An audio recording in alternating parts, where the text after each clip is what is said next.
저희 한국 로잔하고 행동하는 프로라이트가 공동으로 다음 월요일부터 한 주간 주한 장로교회에서 생명 주간 집회를 갖습니다. 그래서 새벽 집회인데 CGN TV로 방송이 되니까요. 대면으로 참석하셔도 되고 또 CGN TV를 통해서 고난 주간 생명 주간이면서 고난 주간의 집회에 우리 로잔의 또 정신을 생각하면서 많이 참여해 주시면 좋을 것 같고요. 4월 9일 부활절 주일 오후 3시 예배는 또 생명 주일 예배로 드립니다. 제가 포스터 올려드리니까요. 나중에 좀 참조해 주시면 감사하겠습니다. 감사합니다. 예, 저희가 2021년도서부터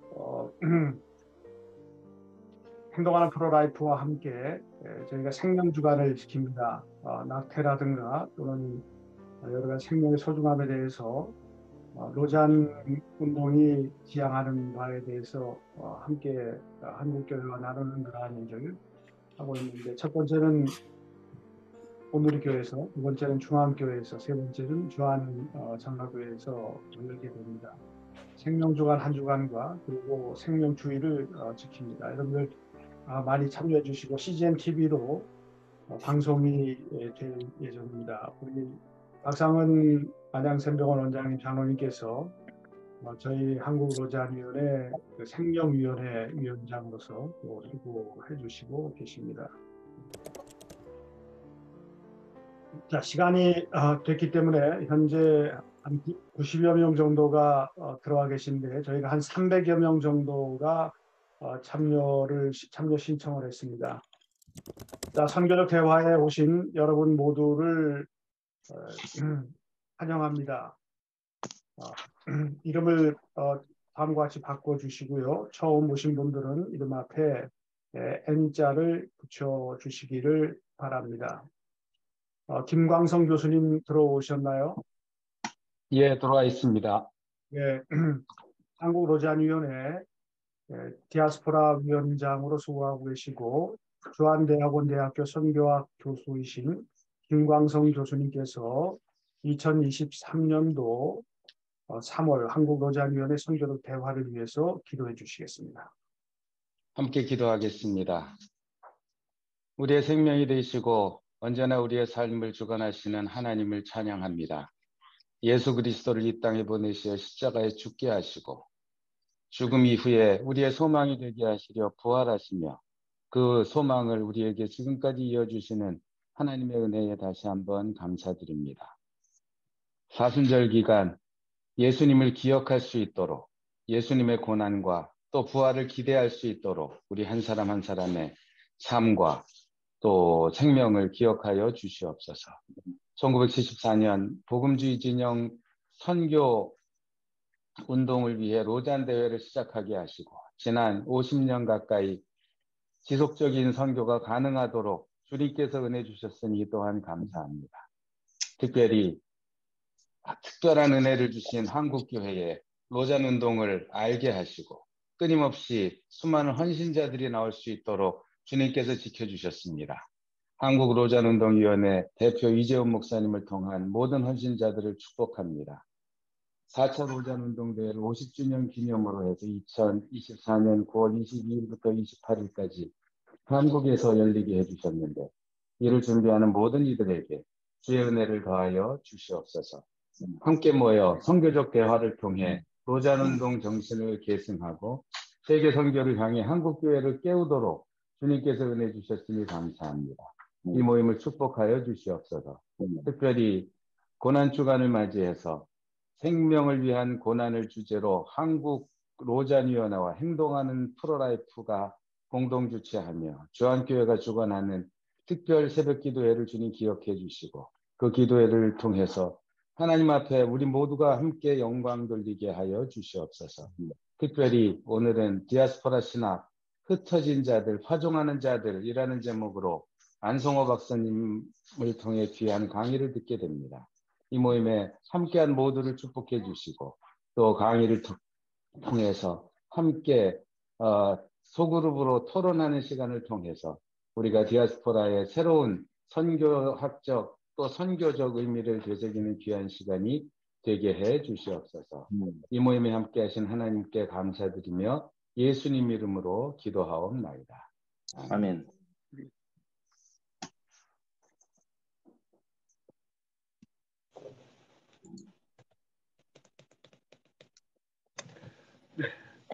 안녕하세요. 반갑습니다. 이재훈 목사입니다. 로잔 운동에 함께 참여하고 계신 여러분들이 또 이 아침에 선교적 대회에 함께 참여해 주셔서 감사합니다.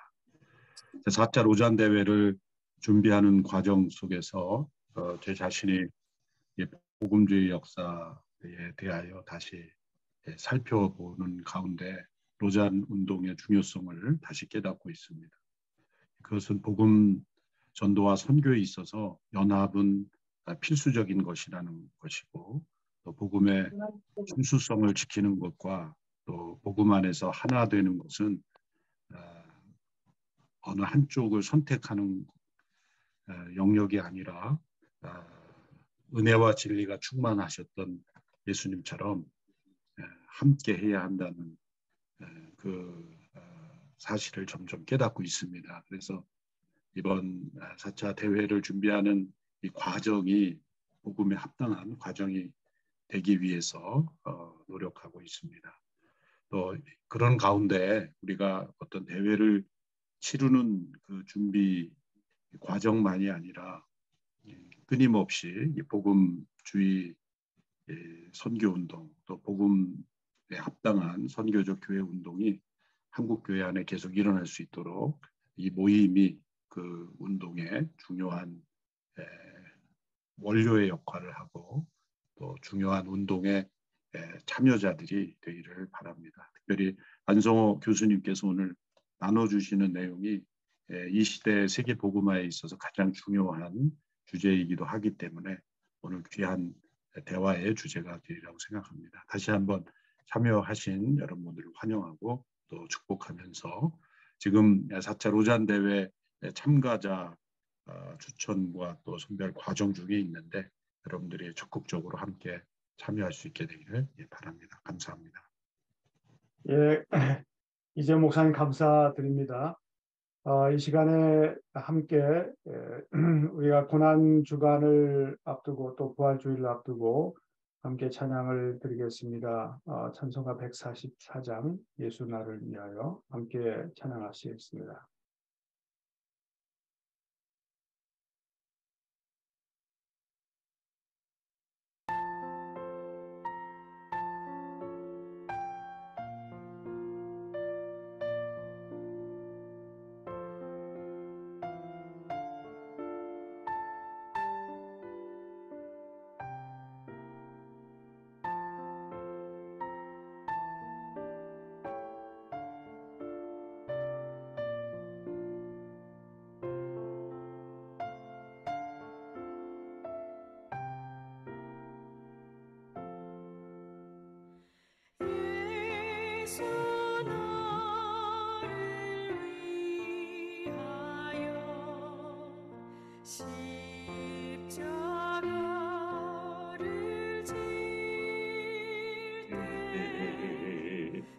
세상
네, 이권식 전사님께서 케이프타운 서약을 낭독해 주시겠습니다. 투시의 3, 4장입니다. 케이프타운 사역 2부 그리스도의 사랑을 실천하기. 행동하는 사랑은 은혜의 복음을 몸으로 나타내고 매력 있게 만듭니다. 우리는 그리스도의 향기입니다.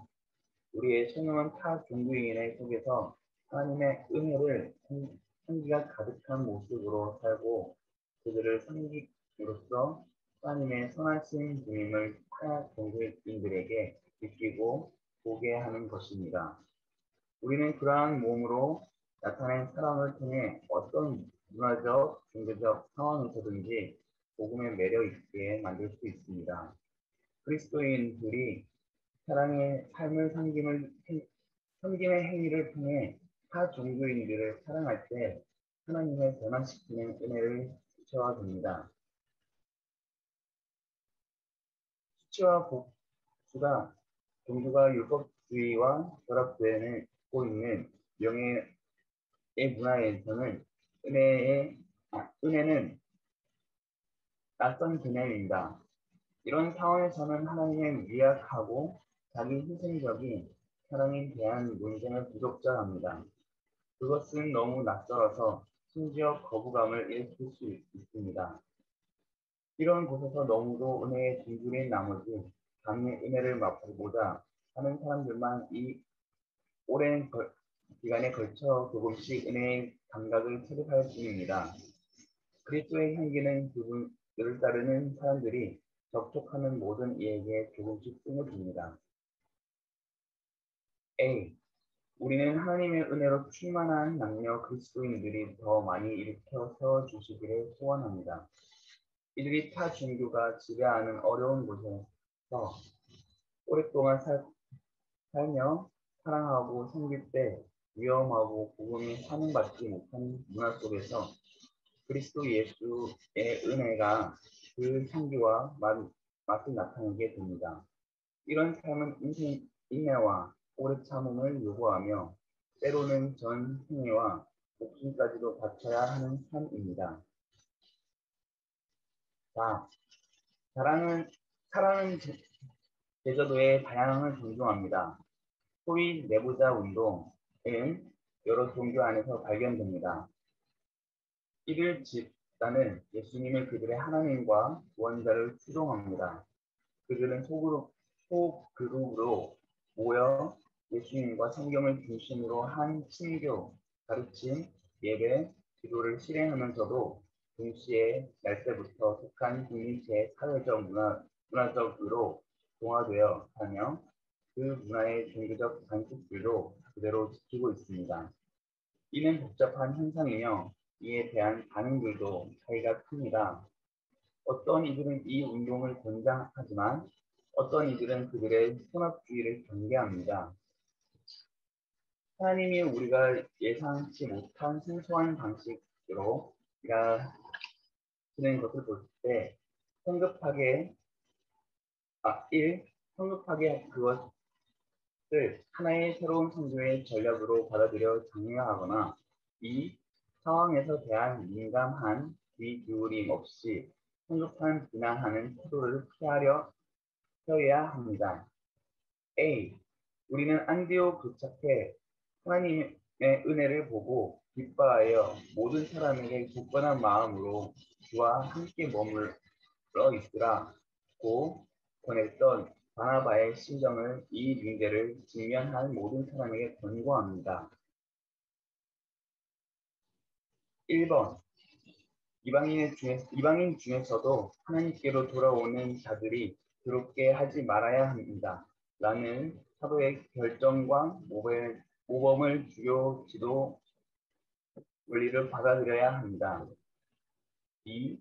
관점을 다양성을 인식하고 겸손한 인내와 온유를 실천하며 시끄러움과 상호 비난을 삼가며 서로 대화하여야 합니다.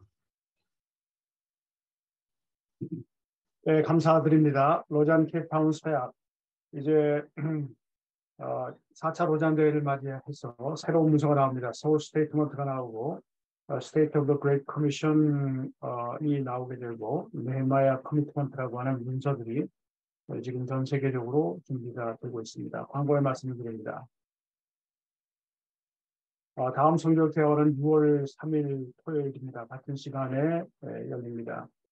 서울 2024 로잔 대회를 앞두고 7월 14일 기도 배송회가 있습니다. 오후 2시에서부터 9시까지 송도 컨벤션 센터에서 열리는데 거기에서 2024년도 4차 로잔 대회가 열리게 됩니다. 또한 이어지는 15일 16일에 카운트다운 청년 대학생 집회가 열립니다. 이것을 한국 준비위원회에서 계획하고 또한 이 모든 것들을 진행해 나갈 예정입니다. 한국교회가 함께 기도로 하나 되며 열방을 굽는 청년들이 모이는 집회를 위해서 많은 기도와 참여를 부탁드립니다. 또 한 가지 추가 광고가 있습니다. 6월 16일에서부터 17일 금요일까지 요잔 교수회의 신학 교수들의 포럼이 제주도 엑지 29 선교 훈련원에서 있습니다. 선교학 교수들과 신학 교수들을 포함해서 한 40여 명가량이 참여해서 4차 로잔 대회를 앞두고 신학적인 선교학적인 논의를 할 예정입니다. 위에서 기도해 주시기 바라고 지난주에 두바이에서 열린 로잔의 세얼링 워킹그룹 신학위원회에 참여했다고 하는데 이번에 주제가 아직까지 완벽하게 워딩 작업이 이루어지지 않았지만은 4차 로잔 대회는 2차 로잔 대회의 이 슬로건 표제와 거의 유사한 표제가 될 것 같습니다. 온 교회가 예수 그리스도의 통치를 온 세상에 드러내자라고 하는 한국말로 번역하면 그런 내용이 될 것 같습니다. 사도행전을 중심으로 우리가 한 주간 동안 5천 명의 전 세계 복음주의 교회들과 선교 단체들이 함께 모여서 기도하고 친교하며 성경을 연구하며 또한 네트워킹하는 그 자리가 될 것으로 생각합니다. 현재 이재 목사님께서 앞에서 말씀하셨듯이 추천이 이루어지고 있는데 한국 교회 안에서도 목회자들과 선교사들과 전문인들과 신학자들과 또한 남성활성 그리고 젊은 그룹들을 추천하기 위해서 계속 노력하고 있는데 4월 15일까지 이루어지고 있습니다. 위에서 기도해 주시기를 바랍니다. 이외에도 5천 명 정도가 버추얼 팀으로 온라인으로 참여를 하게 됩니다. 그것은 그 이후에 진행될 예정입니다. 자, 이 시간에 발제를 해주실 안성호 박사님, 현재 미국 매사추세츠주의 보스턴에 있는 고든 칼리지의 교수이시며 저는 OMF 선교사이고 또한 디아스포라 신학에 대해서 아주 전문가이십니다.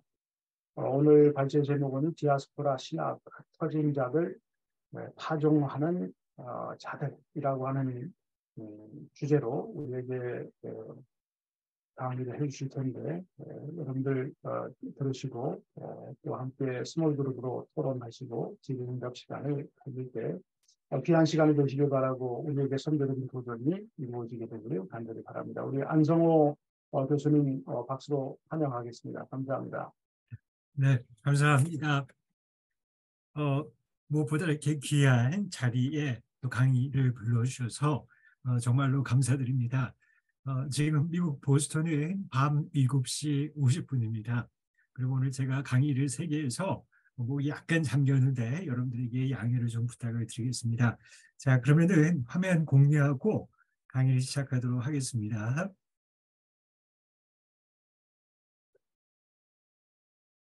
자, 잘 보이시죠? 네, 감사합니다. 오늘은 여러분과 함께 방금 전에 최 교수님께서 소개해 주신 것처럼 디아스포라 신학, 흩어진 파종을 받은 공동체라는 주제를 가지고 함께 1시간 동안 강의를 나누도록 하겠습니다. 자, 먼저 강의 순서에 대해서 말씀을 드리도록 하겠습니다. 먼저 도입이 있고요. 첫 번째는 디아스포라 신학에 대해서 같이 나누도록 하겠습니다. 삼위일체 신학, 구약, 그리고 신약을 함께 살펴보겠습니다. 그리고 두 번째는 역사적 사례들, 특별히 종교개혁의 역사를 볼 텐데 하나님께서 난민 공동체를 사용해서 종교개혁의 실제적인 운동을 일으켰다라고 보는 그런 해석입니다. 찰코 모라비안들, 그다음에 실제적 21세기의 난민과 디아스포라 교회의 그런 사례들, 유럽의 투치, 콩고 투치족, 네덜란드 국제교회, 또 중국인 디아스포라 교회를 살펴보도록 하겠습니다. 그리고 또한 마지막으로는 이제 결론에 도달하도록 하겠습니다. 먼저 첫 번째 도입입니다. 잠깐 저의 그 디아스포라의 여정에 대해서 잠깐 나누도록 하겠습니다. 저는 한국에서 태어나서 기계공학을 전공하고 학부와 석사를 졸업을 했습니다. 그리고 캠퍼스에 있는 선교단체에서 예술서를 영접하고 지역교회와 선교단체에서 캠퍼스 사역을 아주 열심히 했습니다. 하지만 하나님께서 선교에 대한 부르심을 분명히 주셔서 직장을 6년 동안 엔지니어로 사역했던 것을 정리를 하고 선교사로 헌신을 하게 됐습니다.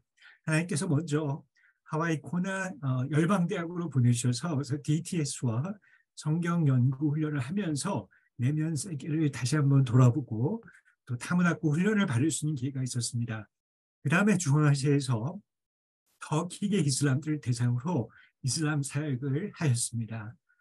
그리고 나서 신학의 교육의 필요성이 느껴져서 미국에 있는 풀러 세미나에 가서 MD와 선교학 석사를 하고 원래 다시 선교지로 돌아가려고 했었는데 하나님께서 스코틀랜드로 보내주셔서 에딘버러 대학에서 바이블 트랜슬레이션 성경 번역으로 박사학위를 공부할 수 있었고 또한 스코틀랜드 장로교회를 섬기고 디아스포라 사역을 하게 되었습니다. 그러고 나서 OMF에 조인해서 동남아시아로 파송을 받아서 교수 선교사로 사역을 하게 됐습니다. 그리고 다시 네덜란드의 암스테르담 자유대학으로 가서 유럽 사역자를 양성하고 디아스포라 난민 사역을 하게 됐습니다. 그리고 약 4년 전쯤에 보스턴에 있는 보딘 대학으로 하나님 불러주셔서 지금은 젊은 청년들을 글로벌 선교를 위해서 양성하고 디아스포라 난민 사역을 하고 있습니다. 여러분 저는 뭐 무슨 여행사에서 나온 사람이 아닙니다. 저는 한 번도 이런 걸 계획한 적이 없었고 하나님께서 이렇게 디아스포라의 삶을 살게 해주셨습니다. 그래서 제가 배운 것은 뭐냐면요. 디아스포라 여정과 저희 아이들, Third Culture Kids, 선교사 자녀들을 보면서 저희들이 미국과 스코틀랜드와 동남아시아와 한국, 네덜란드와 미국 보스턴에서 여러 가지 언어를 배우면서 저희 자신과 제 아이들이 Transcultural Identity, 초문화적 정체성, 문화적 하이브를 통해서 아주 효과적으로 선교를 할 수 있는 좋은 도움을 주셨다는 것을 발견하게 됐습니다. 그리고 네덜란드에서 사역하면서 정말 이제 컨버전이 왔습니다. 이게 네덜란드 개혁교회는 난민들에 의해서 세워진 것이구나. 체코 미라비안 공동체를 통해서 하나님이 글로벌 선교를 이루셨고 디아스포라 난민교회들을 섬기면서 하나님께서 저에게 성경을 보는 관점을 변화시켜 주셨습니다. 그래서 이 네 가지 제가 잠시 말씀드리겠지만 언약적, 구속적, 하나님의 나라 선교적 관점을 통폐합으로 보면서 성경은 하나님의 디아스포라 선교의 이야기라는 것을 확신을 하게 됐습니다. 그래서 제가 여러분들에게 강의는 선교 이론뿐 아니라 철저한 선교 사역의 현장 가운데서 나왔다는 것을 말씀을 드리고 싶고요. 저희 강의 목표는 신학적 당위성을 증명하는 데 그친 것이 아니라 motivation, 여러분들이 움직일 수 있는 동기부여를 드린 것입니다. 그리고 오늘 제가 정말 엑기스만 말씀을 드리는데 열심히 이 책을 집필해서 하나님께서 출판사로 인도해 주셔서 책을 출판하기를 기도하고 있습니다. 자, 이상이 도입이고요. 그리고 이제 본격적으로 디아스포라 신앙 안으로 들어가겠습니다. 첫 번째는 삼일체 신앙입니다. 자, 보시다시피 삼일체는 성부, 성자, 성령이십니다. 이 삼일체는 세 가지의 nature, 속성이 있습니다. 먼저 첫 번째는 사랑의 공동체 하나님이시죠. 삼위, three persons in one body. 서로가 서로를 사랑하고 연합하시고 협력하시는 아름다운 사랑의 공동체입니다. 성자께서 요단강에서 세례 요한에게, 침례 요한에게 세례를 받을 때, 침례를 받으실 때 바로 그때 성령께서 임하시고 성부의 목소리가 하늘에서 들리죠. 이는 내 사랑하는 아들이라. 사랑의 공동체셨습니다. 여기서 바로 교회 공동체가 나오는 것이죠. 두 번째는 하나님은 선교의 하나님이시죠. 여러분 잘 아시죠? 성자와 성령은 본을 받은 선교사였습니다. 그래서 그가 이 땅의 모든 자를 구원하기 위한 선교적 정체성으로 보냄을 받은 분들이셨죠. 그래서 성자와 성령은 선교사로서 모든 민족들을 삼일체 하나님께 인도하는 선교사인 것이 분명하십니다. 그리고 세 번째는 디아스포라의 하나님이시죠. 성자께서는 분명히 하늘나라에 계셨지만 그는 기꺼이 이 땅 가운데 오셔서 아람어를 사용하시고 유대인이 되셨습니다. 자신의 고향을 떠나서 33년을 산 또한 난민으로 헤롯 대왕을 피신해서 이집트에 살아가는 난민이셨죠. 디아스포라의 하나님이십니다. 그렇기 때문에 삼일체 하나님은 바로 community, mission, diaspora 이 세 가지 속성이 있으시고요. 한 가지 더 있다면 다양성과 연합성이 있죠. 성부, 성자, 성령은 다른 분 같지만 철저하게 완벽하게 연합된 분이시죠. 그래서 삼일체 안으로 들어가 보시면은 threeness, 다양성이 있습니다. 근데 이 다양성은 완벽하게 연합하는 연합성이 있죠. 연합성 안으로 들어가면은 다양성, threeness가 있고 threeness는 oneness입니다. 그렇기 때문에 다양성 안에 연합성, 연합성의 다양성 이 세 가지를 컴바인하면은 삼위일체 하나님 그분은 선교적 디아스포라 공동체인 것을 분명히 알 수 있습니다. 우리가 아는 모든 선교와 디아스포라 그리고 모든 이 교회 공동체는 바로 삼위일체 하나님으로부터 비롯된 비롯된 것을 알 수 있습니다. 그러므로 우리가 선교와 선교들이 있습니다. 삼위일체 하나님은 스스로 성자와 성부를 보내셔서 선교를 행하십니다. 하지만 주인의 즐거움에 참여하기 위해서 그 기쁨을 우리가 나눠주기 위해서 놀라운 특권, 즉 미션스를 우리에게 맡기셨죠. 그렇기 때문에 우리는 선교를 행하는 자가 아니죠. 하나님의 선교에 단지 참여하는 것뿐입니다. 그렇기 때문에 우리가 무슨 일을 하느냐, that does not matter. 그건 별로 그렇게 중요하지 않습니다. 하나님께서 우리를 통해 어떤 선교를 이루어 나가시냐가 훨씬 더 중요합니다. 즉 우리는 이 작은 선교들을 통하여서 하나님의 이 큰 선교 앞에 같이 동역하게 되는 것입니다. 하나님 우리가 없으셔도 전혀 지장을 받는 분이 아니시죠. 하지만 하나님은 그 기쁨을 특권을 우리에게 나눠주시는 즉 선교는 우리에게 주신 은혜의 자리라는 것을 우리는 분명히 알 수 있습니다.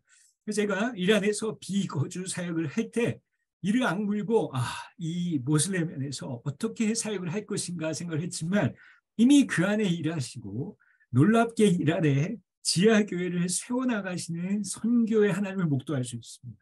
저는 거기에 단지 참여할 뿐이지 제가 선교를 하는 것이 아니었습니다.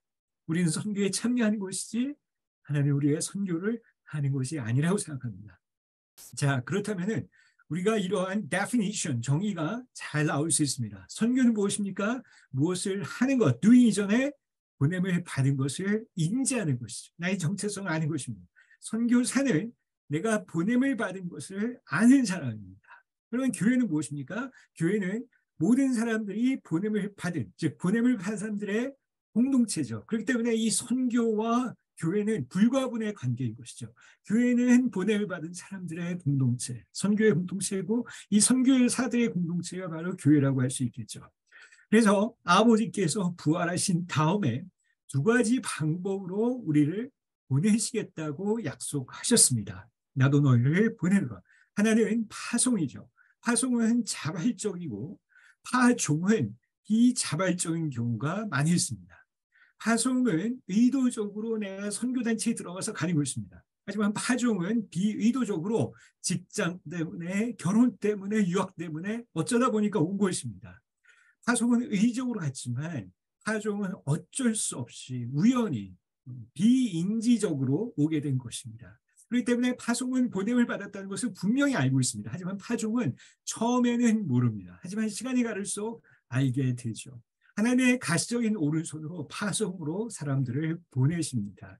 하지만 동시에 하나님은 하나님의 왼손, 보이지 않는 손으로 invisible hand로 바로 왼손, 이건 은유적인 표현입니다. 파종으로 우리를 보내시는 것이죠. 그렇기 때문에 내가 있는 자리가 나를 파종시킨 자리라는 것을 안다면 mission from everywhere to everywhere by everyone for everyone. 바로 내가 있는 모든 자리가 선교지구나. 그러므로 그리스도를 아는 자가 선교사이며 그리스도를 없는 것이 선교지인 것을 알게 됩니다. 우리가 이것을 알 때 비로소 선교적인 삶을 살아갈 수밖에 없습니다. 여러분 때문에 선교적 교회는 파송을 많이 하는 교회도 맞습니다. 하지만 진정한 선교적 교회는 이 끊임없는 모든 성도들이 파종을 받은 보냄을 받은 선교적 정체성을 깨워주는 리소스를 끊임없이 제공하는 것이 진정한 선교적 교회라고 생각합니다. 보편적으로 한국 교회는 파송을 많이 하는 것이 선교적 교회라는 트래디션이 있습니다. 하지만 진정한 선교적 교회는 파종의 이 모든 정체성을 깨워주는 것이 진정한 선교적 교회라고 생각을 합니다. 자, 이렇게 해서 삼일체 신학을 봤습니다. 이제 두 번째는 구약과 신약, 성경 안으로 들어가 보도록 하겠습니다. 자, 그러면요. 성경은 무슨 책인가를 한번 문의한다면은 저는 이렇게 대답할 수 있을 것 같습니다. 성경은 선교적 디아스포라 공동체를 통한 모든 민족을 위한 하나님의 선교의 내러티브라고 얘기할 수 있겠습니다. 자, 그렇다면 우리가 이 성경을 해석하는 데 있어서 보편적으로 세 가지 관점이 있습니다. 구속, 하나님이 어떻게 redemption을 이루었느냐라는 구속의 관점이 있습니다. 두 번째는 하나님의 언약, covenant가 어떻게 이루어졌느냐. 세 번째는 the King of God, 바실레아가 대표적인 예가 오스카 쿨만과 그 다음에 조지 라드라는 신학자가 있죠. 하나님 나라가 어떻게 이루어지는 보는 것입니다. 이것이 우리가 신학대학원에서 배우는 보편적인 성경 해석의 관점입니다.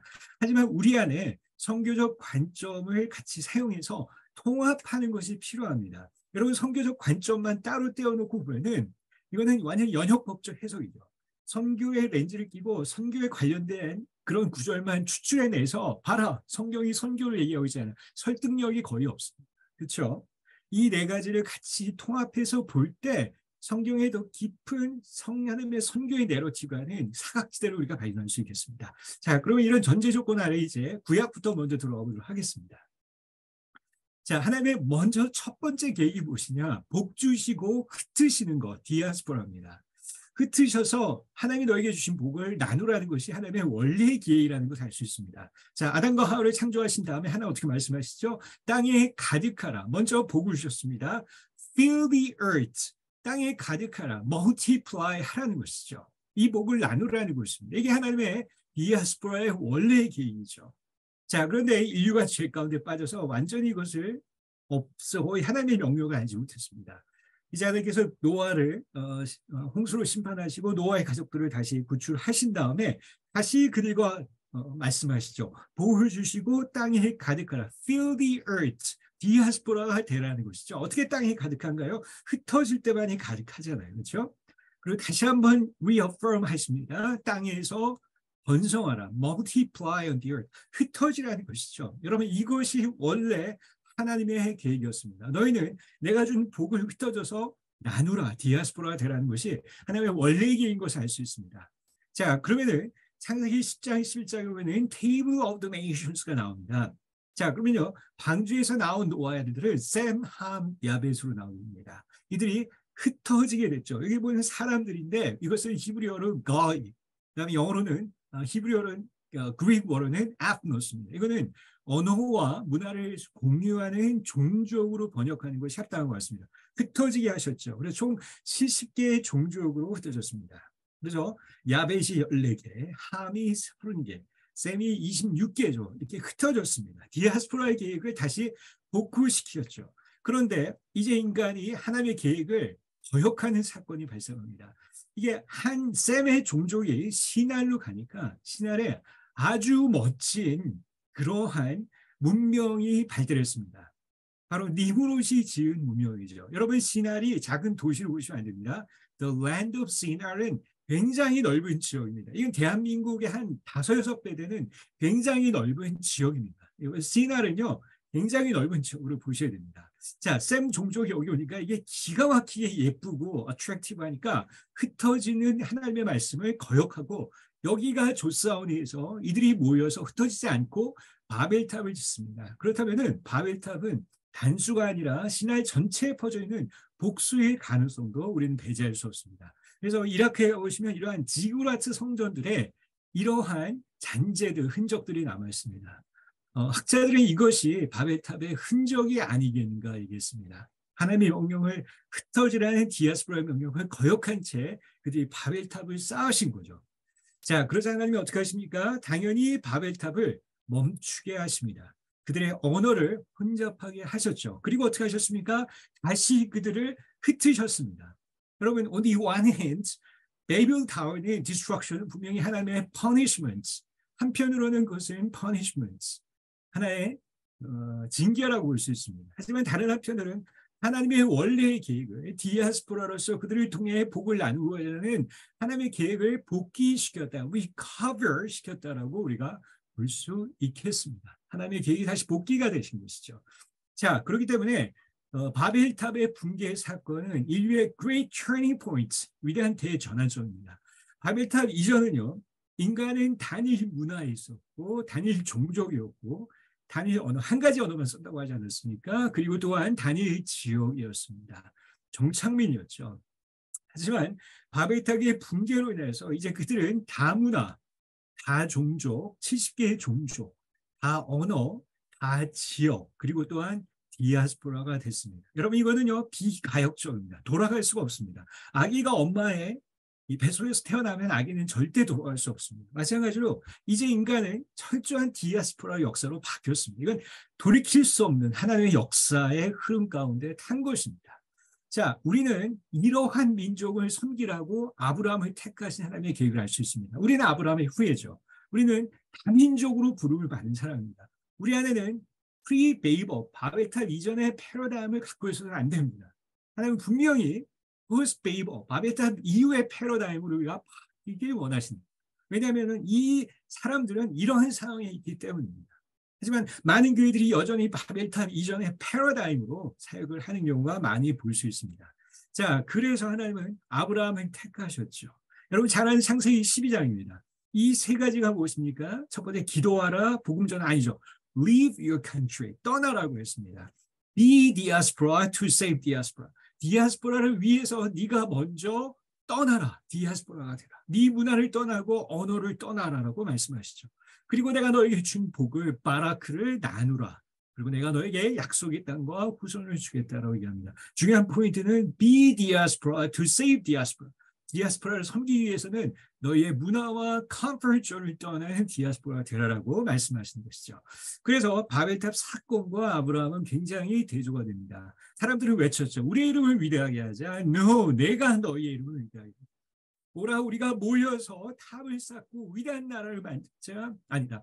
떠나라, be scattered, leave. 이렇게 말씀하십니다. 내가 너를 위대한 나라로 말씀합니다. 온 세상으로 흩어지라. 흩어지게 됐습니다. 너희도 온 세상으로 흩어져서 그들의 복을 전하라라고 했습니다. 바벨탑은 인류의 타락을 얘기한다면 아브라함의 사건은 인류의 속을 얘기하는 두 사건이 대조가 되는 것을 알 수 있습니다. 자, 그러면 구체적으로 하나님께서 아브라함을 어떻게 공동체를 빚으시는지 보도록 하겠습니다.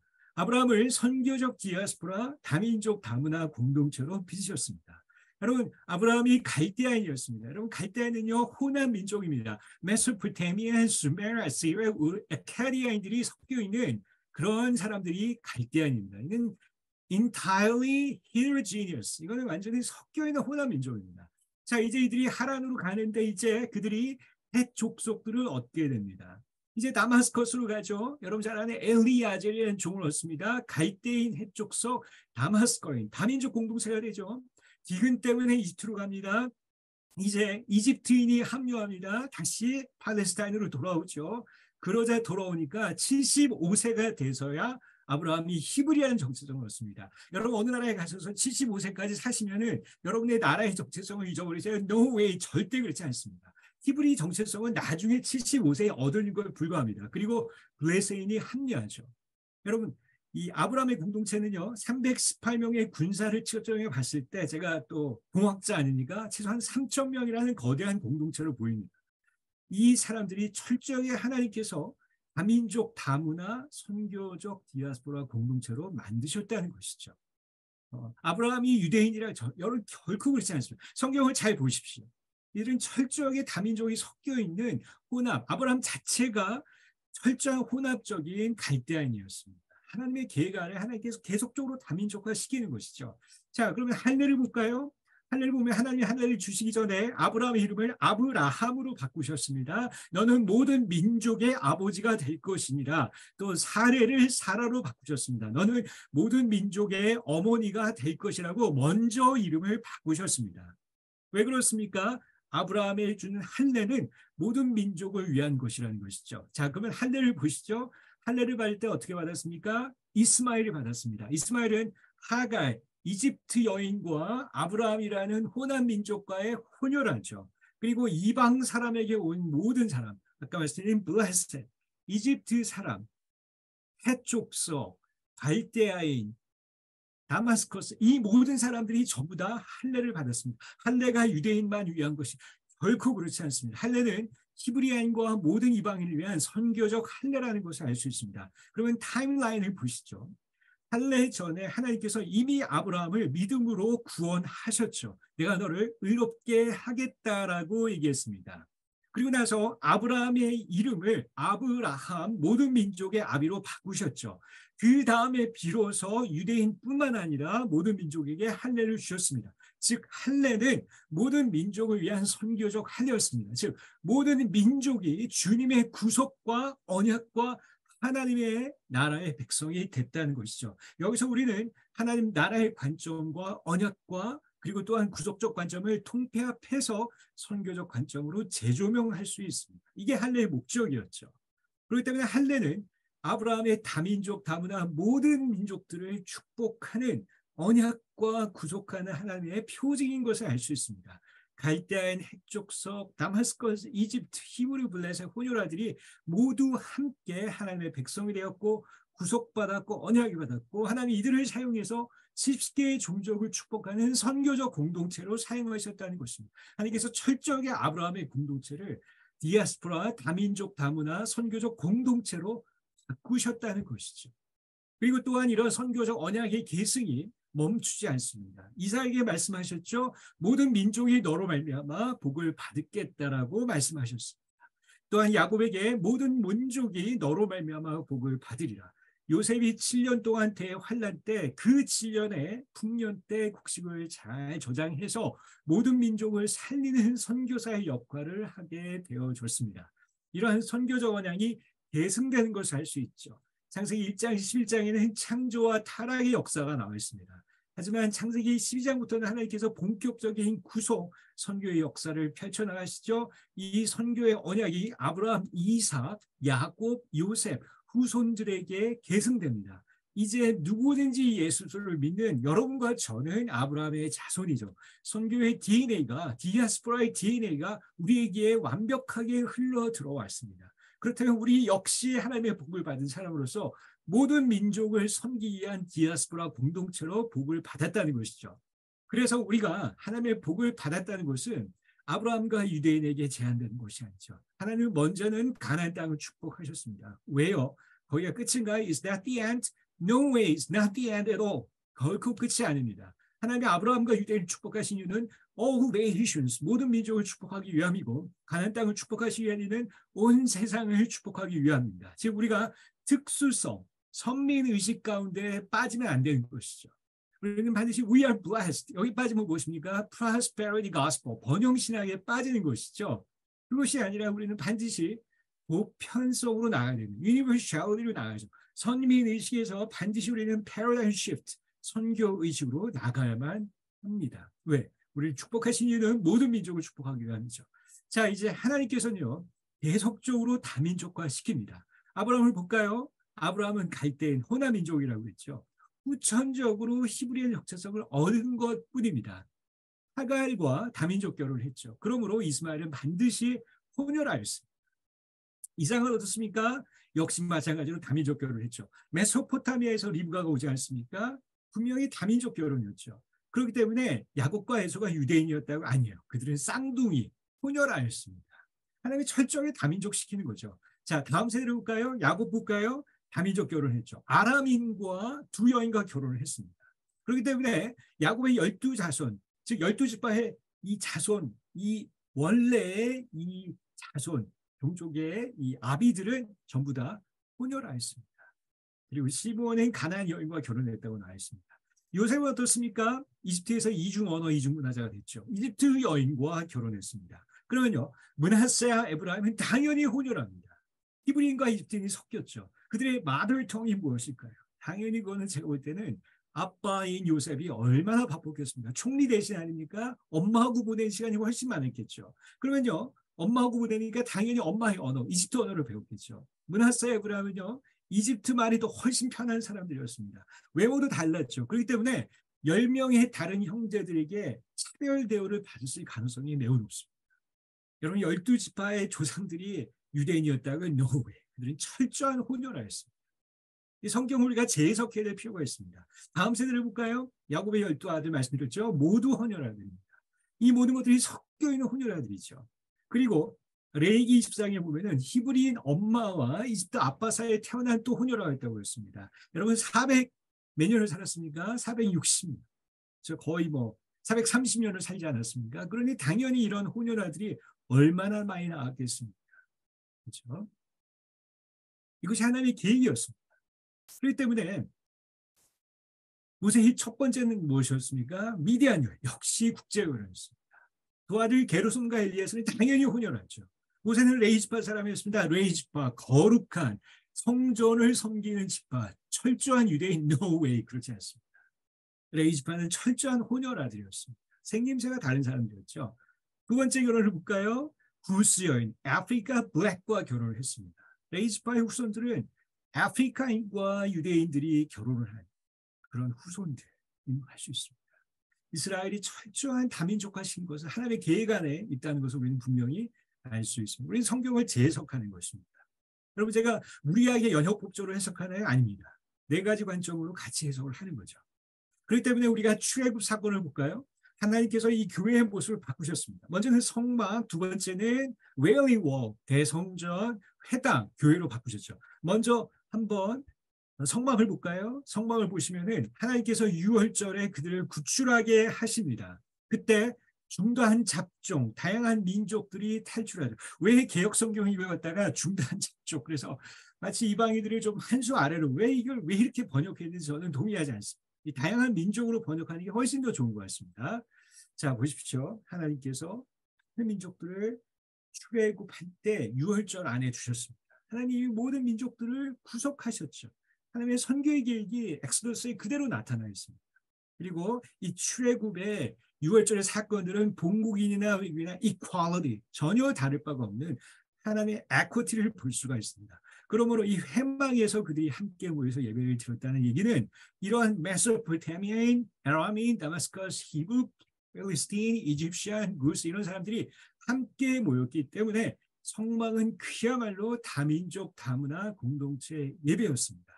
즉 초기의 교회 모델이라고 할 수 있는 회막은 다민족 다문화 공동체 예배 처소였습니다. 이게 하나님의 오리지널 계획이었죠. 계획이었습니다. 결코 다민족, 단일민족을 위한 예배가 아니었습니다. 자, 그러면 이제 이 회막이 드디어 470년의 여정을 거쳐서 프로미스 랜드, 약속의 땅에 들어가게 되죠. 죄송합니다. 이게 반복이 되는데요. 이거는 제가 생략을 하겠습니다. 자, 이제 이들이 대성전 안으로 들어가게 됩니다. 대성전을 드디어 건설하게 되죠. 자, 그러면 대성전이 여러분 누구의 손에 의해서 지었을까? 이거는 그야말로 유대인들의 상징 심장입니다. Don't touch, don't come to holy sanctuary. 그렇게 얘기하죠. 유대인들 외에는 너희는 올 수 없다. I'm so sorry. 죄송합니다.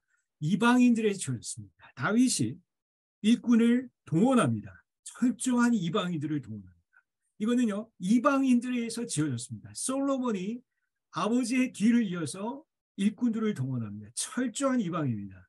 숫자도 정확하게 나와 있습니다. 15만 3,600명. 전부 다 이방인이었죠. 여러분, 대성전은요, 이방인에 의해서 건축되어졌습니다.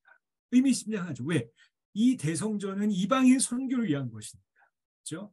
설계는 누가 했을까요? 설계 역시 그바할 사람, 히람 사람, 이방인들에 의해서 설계되고 이방인들에 의해서 건축이 되었다는 사실 여러분 아셔야 됩니다. 솔로몬이 너무 기뻐서 그들에게 20개의 타운을 갈릴리 땅인 타운을 줍니다. 그래서 갈릴리 타운이 그때부터 멀티 에트닉, 다민족화되죠. 그래서 예수님께서 갈릴리에서 제자들에게 타문학구 훈련시키기 위해서 집중적으로 훈련시킨다는 것을 사복음서에서 알 수 있습니다. 자, 솔로몬이 드디어 성전이 완성됐습니다. 솔로몬이 8번의 기도를 올려드리는데 7번, 완성의 숫자 7번째, 아주 의미심장한 이방인을 축복하는 기도를 합니다. 하나님, 이방인들이 오게 되면, 이방인들이 이곳에서 부르짖으면 하나님 그들을 축복하옵소서. 네, 성전은 분명히 멀티 에트닉, 다민족 다문화 예배의 처소였습니다. 내 집은 만민을 위해 기도한 집이라. 대성전은 다민족 다문화 예배를 위한 장소였고 성막은 다민족 예배의 공동체였습니다. 그리고 하나님께서는 솔로몬을 통해서 위에 보신 것처럼 Gentile, Court of Gentile, 이방인들을 위한 예배의 처소를 만드셨죠. 네, 그렇습니다. 그래서 대성전은 다민족을 위한 선교 센터 겸 예배의 처소였습니다. 세상의 모든 왕들이 와서 솔로몬의 성전으로 와서 예수를 또 솔로몬을 통해서 하나님을 알게 됩니다. 동방에서 오고요. 여러분 잘 아는 구스 여인이 구스의 오는 이디오피아의 퀸 시바 여왕이 오게 됩니다. 그리고 지중해에서도 오고요, 다시스에서도 옵니다. 즉 대성전은 모든 민족을 위한, 다민족을 위한 예배 공동체였다는 것을 확실히 알 수 있습니다. 그러므로 성막이나 회막이나 대성전의 그 목적은 분명히 다민족 공동체였다는 것을 알 수 있게 됩니다. 자, 그런데 이제 이들 안에 큰 문제가 생기죠. 이제 이 유대인들이 회당이 대성전을 갖다가 거의 하나님처럼 모십니다. 그리고 점점점 배타적이 돼가죠. 아무도 이 땅에 들어올 수 없노라라고 얘기를 합니다. 하나님이 주시는 선교적 목적을 잃어버린 채 유대인들을 위한 배타적인 장소로 돼서 대제사장들이 모든 권력과 모든 물질을, 모든 종교적인 권력들을 휘어잡으면서 또 사내들인 공예를 만들어서 모든 정치와 재물의 욕심 가운데 타락하게 됩니다. 하나님은 결코 그들이 흩어지지 않고 자신들의 아성 제2의 바벨탑을 쌓게 됩니다. 그래서 하나님께서 로마 장군 어떻습니까? 디도를 보내서 AD 70년도에 성전을 파괴시킵니다. 이건 제2의 바벨탑의 파괴 사건과 비교할 수 있습니다. 그래서 성전은 파괴되어지고 이제 대성전은 회당으로 바뀌게 됩니다. 자, 그러면 대성전과 회당의 비교를 해보겠습니다. 대성전은 당연히 예루살렘에 지었지만 회당은 이제 흩어지는 디아스포라가 되면서 이스라엘의 외곽 지역으로 지어지게 됐습니다. 대성전에는 제사, 레위기의 제사 시스템이 있었지만 회당은 더 이상 제사가 소멸되어졌습니다. 대성전은 대제사장과 사내들인 공의 70명의 의원들이 정치와 권력과 물질을 독점하고 있었습니다. 하지만 회당은 이제 랍비 중심입니다. 대성전은 이방인들이 알아볼 수 없는 히브리어 구약어로만 예배를 드렸지만 회당은 이제는 셉투아진트, 70인 헬라 성경으로 들쳐서 모든 이방인들이 손쉽게 들어올 수 있는 문턱이 너무나 낮게 되어졌습니다. 할례받은 유다인이나 할례받은 이방인 개종자만 출입이 가능했죠. 하지만 회당은 누구든지 가능합니다. God-fearing Gentile, 할례를 받지 않아도 들어올 수 있습니다. 그리고 철저한 대제사장들이 탑에 있는 수시적 구조였지만 회당은 누구나 설교하는 democratic, egalitarian 시스템입니다. 그래서 예수님도 설교하지 않았습니까? 사도 바울도 청탁을 받아서 설교하지 않았습니까? 더군다나 중요한 포인트는 대제사장은 대성전은 단일 민족이었고 단일 문화 예배 초소였습니다. 하지만 하나님은 그것을 흩으셔서 이스라엘 바깥쪽으로 흩으셨죠. 하나님의 원래 디아스포라 계획을 그대로 recover, 복귀시킨 것입니다. 그래서 모든 민족이 손쉽게 회당 안으로 들어와서 예수를 믿게 되고 사도 바울이 어디를 가든 간에 회당으로 먼저 들어와서 블루 오션이었죠. 왜냐하면 God-fearing Gentile, 할례만 받지 않았지만 유대인들의 모든 율법에 대해서 환히 열려있는 사람들을 집중적으로 선교에서 복음을 전하자 그들이 믿게 됩니다. 그야말로 미션 쌍으로 변하게 되는 것이죠. 하나님의 이 다민족 디아스포라 공동체 계획이 그대로 이루어진 것을 알 수 있습니다. 대성전의 파괴는 제2의 바벨탑의 타워로 우리가 비교할 수 있습니다. 그리고 이제 신약이 들어와서는 드디어 이제는 교회로 바뀌게 되는 것이죠. 자, 그러면 한번 교회를 보겠습니다. 사도행전에는 의장인 누가는 세 가지 교회에 대해서 집중적으로 스팟라이트, 조명을 비춥니다. 첫 번째는 예루살렘 교회, 두 번째는 사마리아 교회, 세 번째는 안디옥 교회입니다. 저는 이 안디옥 교회를 굉장히 좋아합니다. 왜냐하면 이 안씨로 시작해서 저희 가문의 영광이 아닐 수 없습니다. 저는 여러분이 저에게 물어보시면은 저는 안디옥 안씨라고 이렇게 대화를 하겠습니다. 지금 딱 35분이 지나서 여러분이 약간 이제 이 입신의 경지에 빠질 수 있는 여지가 있기 때문에 제가 일부러 약간의 안씨를 얘기를 했습니다. 자, 그러면은 예루살렘 교회를 보겠습니다. 어떻습니까? 예루살렘 교회는 오순절 때 성령이 임하셔서 15개 언어로 번역하셔서 그들이 예수를 믿게 됐죠. 여러분 디폴트가 높으셔서 일일이 설명드리지 않아도 잘 아십니다. 어떻습니까? 이것은 철저한 디아스포라 교회였습니다. 흩어진 유대인들, 디아스포라 유대인들이 몰려들었던 철저한 디아스포라 공동체였습니다. 이 쉬지 않고 전도했죠. 선교적 디아스포라 다문화 공동체였습니다. 처음에 3,000명이었죠. 120명만 아람어를 쓰는 히브리인이었습니다. 그 말의 의미는 무엇입니까? 2,880명은 헬라말을 쓰는 디아스포라 유대인이었다는 것이죠. 압도적인 디아스포라 유대인들이 많았습니다. 디아스포라 유대인들로 이루어진 디아스포라 공동체였죠. 5,000명으로 늘어났습니다. 1,000명 정도 잡아볼까요? 여전히 4,000명은 디아스포라 유대인이었습니다. 여기서 우리가 중요한 하나님의 인적 자원을 볼 수 있습니다. 오순절 때 왜 하나님께서 성령을 보내셨는가? 두 부류가 있습니다. 히브리파 유대인과 디아스포라 헬라파 유대인이 있습니다. 히브리파 유대인은 이스라엘 내에 출생했죠. 디아스포라는 해외 overseas born입니다. 아람어를 유대인은 당연히 말할 통으로 썼겠죠. 하지만 디아스포라는 그리크, 헬라어를 썼습니다. 그 사도가 중심을 뒀고 목회 사역을 했다면 디아스포라 헬라 유대인들은 administration, 일곱 집사죠. 빌립과 스테반이 거기에 속했죠. 히브리파 유대인들은 단일 문화, 단일 민족이었습니다. 하지만 디아스포라는 어릴 때부터 이방인들과 같이 살았던 다문화, 다민족화 돼 있었죠. 그렇기 때문에 히브리파인들은 여전히 복음이 들어왔지만 사마리아인과 이방인에 대한 부정적인 선입견이었습니다. 하지만 디아스포라 헬라파 유대인들은 사마리아인과 이방인에 대한 열린 마음이셨습니다. 하나님은 오순절 때 이들을 예비하셔서 이들을 통해 놀라운 일을 행하십니다. 훨씬 선입견이 없죠. 보시죠. 분명히 예수님은 너희는 유대와 사마리아 땅끝까지 가라고 얘기하셨습니다. 하지만 이들은 가지 않습니다. 왜 그렇죠? 유대인의 편견과 전통 때문에. 이때 하나님께서 어떻게 하십니까? 미쇼디, 핍박과 환난을 보내셔서 그들을 다시 흩으십니다. 파종케 하시죠. 난민으로 만드시죠. 그런데 여기서 디아스포라 유대인들을 오순절 때 예배하셨습니다.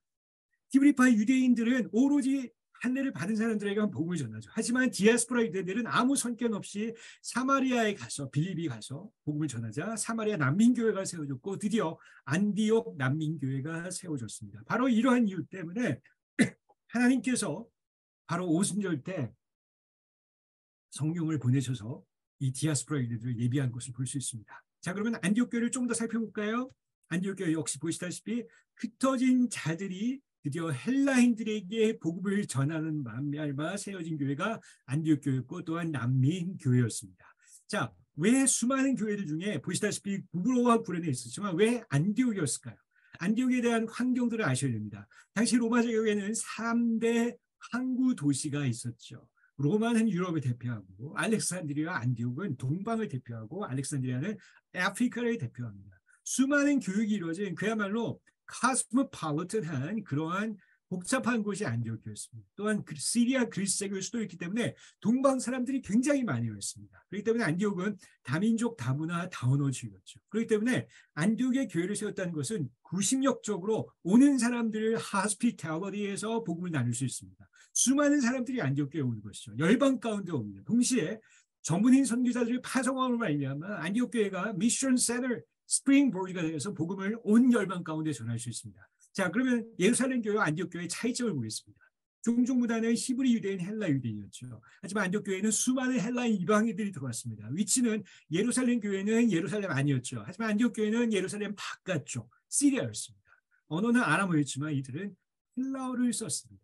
리더들은 베드로, 요한, 야고보 모두 히브리파 유대인이었죠. 하지만 헬라파 유대인 2명, 바나바와 사울, 아프리카 유대인 시몬, 루기온, 히브리파 유대인 나하나, 다민족 리더십이었습니다. 리더십의 구조는 사도 장로를 주시면 수직적이었죠. 하지만 안디옥 교회는 교사와 선지자를 주시면 이갈리테리안, 수평적인 헬레니즘적인 그러한 리더십 시스템이었습니다. 종족과 문화는 단위민족 단문이었죠. 다민족 다문화로 하나님 바꾸셨습니다. 사도행전에서 9장까지 모든 스팟라인은 예루살렘 교회가 받았지만 이제 그는 종족을 감추게 되고 무대에 등장하는 라이징 스타는 안디옥 교회였습니다. 그들의 사역은 예루살렘 교회는 자문화 선교, 유대인 선교였지만 안디옥 교회는 이방 선교, 인터내셔널 미션이었습니다. 그렇기 때문에 그들이 different job description, 다른 어사인을 받았죠. 우리는 이방인에게도 그들은 유대인. 그래서 하나님께서 이러한 새로운 안디옥 교회 같은 이런 다민족 교회를 새롭게 멀티플라이한 것을 알 수 있습니다. 하지만 우리는 예루살렘 교회를 간과할 수 없죠. 분명히 예루살렘 교회는 이것이 이루어지는데 10년이 걸렸는데 예루살렘 교회는 분명히 안디옥 교회를 잉태하는 인큐베이터 역할을 한 것을 알 수 있습니다. 하나님께서 교회의 네이처를 바꾸셔서 새로운 교회를 만드셨습니다. 그러면 그 이유를 우리가 좀 더 한번 살펴보면요. 자, 예루살렘 교회는 유대 문화적인, 지독히 유대 문화적인 교회였습니다. 단일민족 교회였죠. 하지만 그 컨텍스트는 헬라 제국, 로마 제국이었습니다. 맞지가 않죠. 하나님은 안디옥 교회를 세우셨습니다. 즉기 헬라적인, 헬라의 사람들이 할례도 이제 받지 않고 마음껏 주님을 찬양하고 알아갈 수 있는 문턱을 낮춘 교회로 만드셨죠. 그렇기 때문에 교회의 언어 문화적인 변화가 왔습니다. 유대 문화적인 예루살렘 교회가 헬라 문화적인 안디옥 교회로 분리 개척했다는 것입니다. 여러분 중요한 것은요. 하나님이 예루살렘 교회를 바꾸지 않으셨습니다. 이거는 굉장히 시간이 많이 걸립니다. 저는 누구는 얘기하시는데 성경님도 바꾸기 어려우실 것이었다 이렇게 얘기하시는데 아무튼 중요한 거는 안디옥 교회가 하나님 만드셨다는 것이죠. 그래서 여러분 이 성경을 통해서 우리가 볼 수 있는 것은 하나님은 유대인의 하나님 엘로힘 야훼의 하나님이셨죠. 하지만 하나님은 데우스 그리스 제국의 하나님 데우스 라틴 제국의 하나님이 되셨습니다. 영어를 사용하는 하나님 그 민족을 위한 하나님 독일어 God 독일어를 사용하는 사람들의 하나님 운꾸루꾸루 아프리카의 줄루 종족의 하나님 샹띠 중국인의 하나님 가미사마 일본인의 하나님 대한민국의 하나님 그리고 또한 디오스 라티나의 하나님 그 위에 아무도 있을 수 없는 민족과 열방과 민족이 모두 주님을 찬양하죠.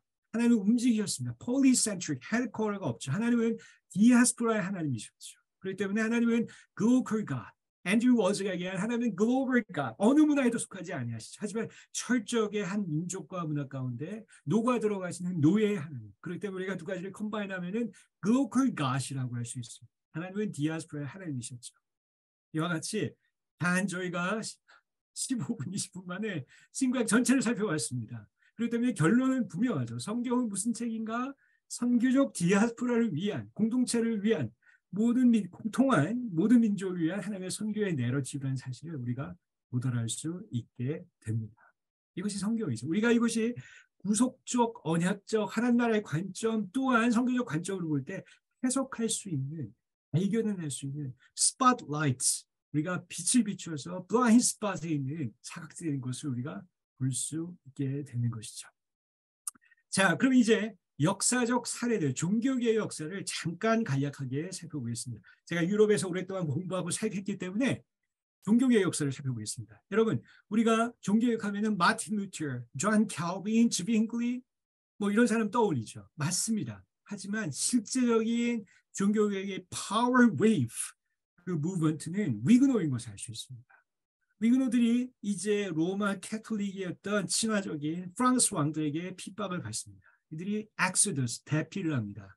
그들이 네덜란드로, 독일로, 잉글랜드로, 스위스로, 웨일스, 스코틀랜드, 아일랜드, 스칸디네비아, 덴마크로, 남아공으로, 러시아로, 그리고 북미로, 심지어는 브라질, 중남미로 이동합니다. 그중에 가장 많이 간 곳이 누굽니까? 네덜란드와 스위스였습니다.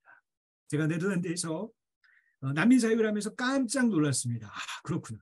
그래서 이 난민들을, 위그노들을 존 칼빈이 제네바에서 아카데미를 만들죠. 지니바 아카데미라고 합니다. 이 난민들을 모아서 트레이닝 시켜서 그들을 다시 재파송합니다. 그 중에 한 명이 존 낙스였죠. 칼빈에게 영향을 받아서 에딘버러에서 종교개혁 운동을 시작을 합니다. 그리고 그들 중에 많은 사람들이 네덜란드로 가서 화려한 종교개혁교회를 세우게 됩니다.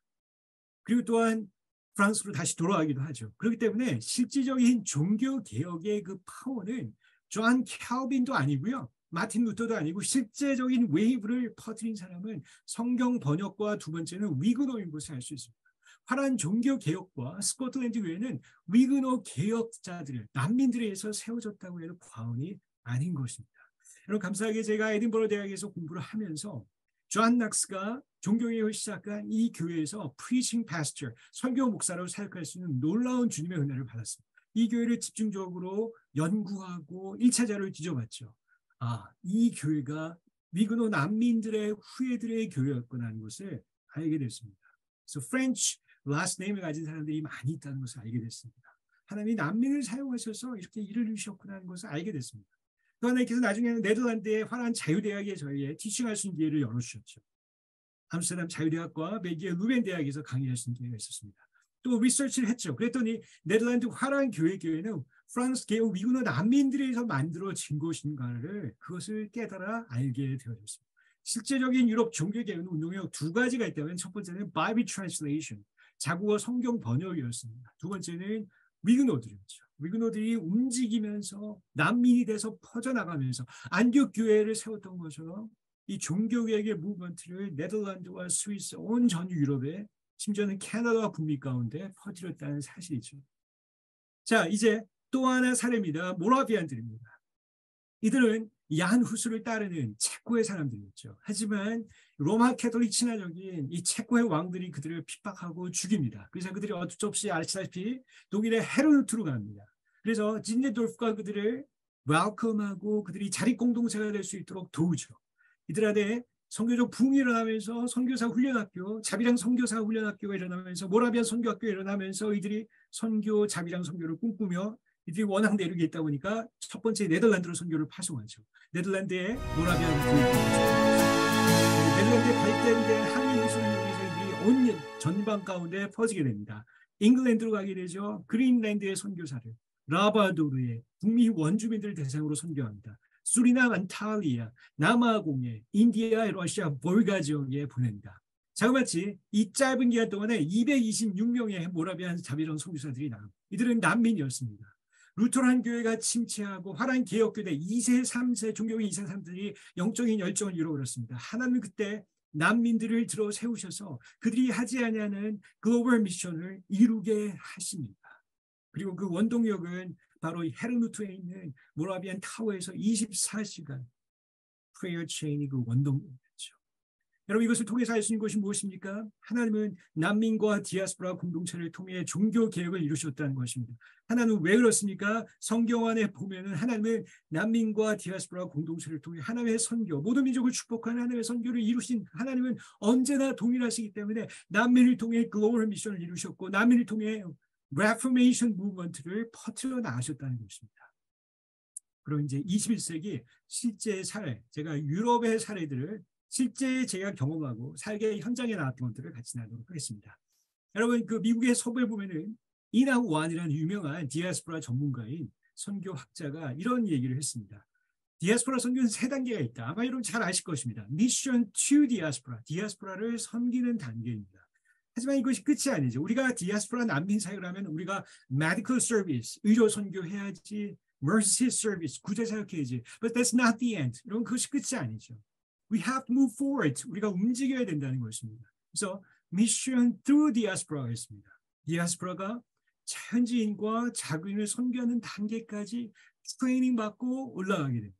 여러분, 이것이 끝인가요? 아니죠. 한 단계가 더 있습니다. missions beyond diaspora가 있습니다. 우리가 이미 모라비안과 그리고 또한 구약 성경과 신약 성경을 통해서 보였죠. 디아스포라가 이제는 난민들이 모든 민족을 축복하는 선교적 공동체가 닿는 단계까지 우리가 트레이닝하고 그리고 함께해야 할 필요가 있습니다. 여러분, 이것이 난민 사역의 디아스포라 사역의 목표입니다. 구제 사역, 메디컬 서비스 좋죠. 해야 되죠. 하지만 그것이 끝이 아니죠. 우리가 이 단계까지 트레이닝해야 되기 때문에 하나님이 그 사실을 알게 하시고 네덜란드에서 이러한 이 패컬티로서 제가 섬기게 해주셨습니다. 이거는요, 디아스포라 난민들 교회 리더들의 네트워킹이요.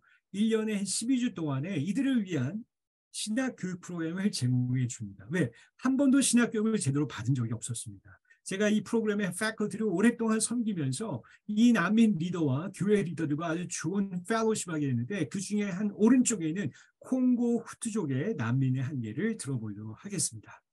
폴 무타마라는 형제인데 저희 둘도 없는 좋은 친구이자 동역자입니다. 자, 콩고로 한번 가보시죠. 여러분 기억하시죠? 후투족과 투투족에 아주 잔인한 종족 살상이 있었습니다. 주로 후투족이 투투족을 엄청나게 많이 살상했습니다. 그래서 이 투투족이 엑소더스, 탈출했습니다.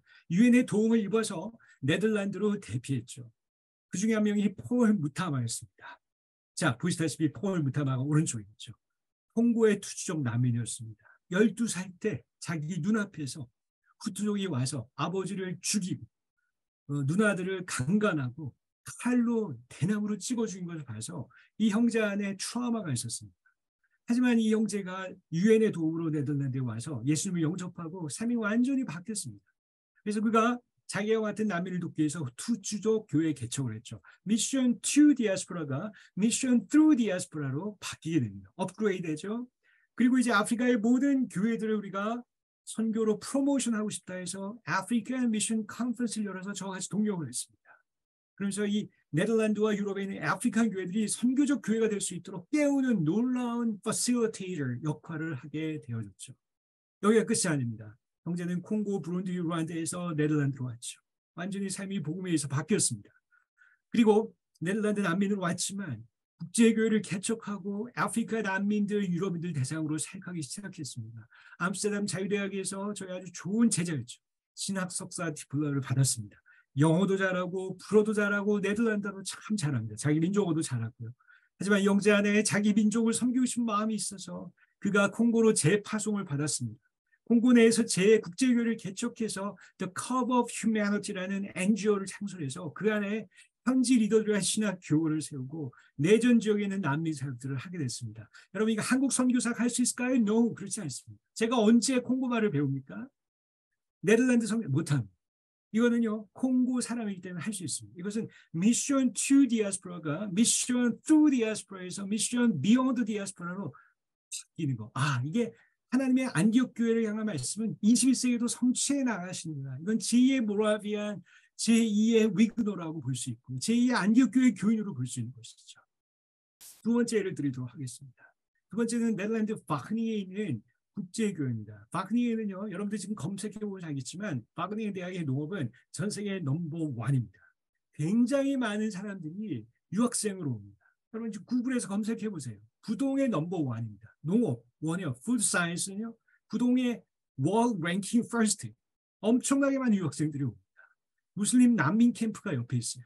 시리아, 이란, 이라크, 후르입니다. 여기에 국제교회가 세워져 있습니다.